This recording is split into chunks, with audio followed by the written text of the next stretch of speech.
Hello everyone, today I'm going to tell you how to make a basic creams. Making a cream involves combining oil or fat and water in an emulsion. If the process is rushed, the oil and water may separate. Unlike ointments, creams blend with the skin and have the advantage of being cooling and soothing while at the same time allowing the skin to breathe and sweat naturally. They can, however, deteriorate quite quickly and are best stored in dark, airtight jars in a refrigerator. Small quantities of additional ingredients such as tinctures, powders, and essential oils can be added to a cream before or after it is put in jars. Adding an essential oil, such as 1 ml of tea tree to 100 ml of cream, counters mold growth and lengthens shelf life, as does 5 ml of borax.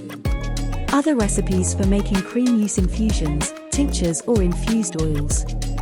Standard quantity: 30 g dried or 75 g fresh herb, 150 g emulsifying wax, 70 g glycerine, 80 ml water. Standard dosage: rub a little into the affected area 2 to 3 times a day. Storage: store in sterilized, airtight, dark glass jars in a refrigerator for up to 3 months. Making creams. 1. Melt the emulsifying wax in a glass bowl set in a pan of boiling water or a double boiler.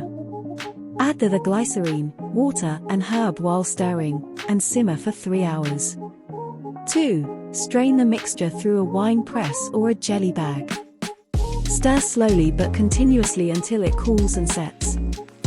3. With a small knife or spatula, place the set cream into dark glass jars.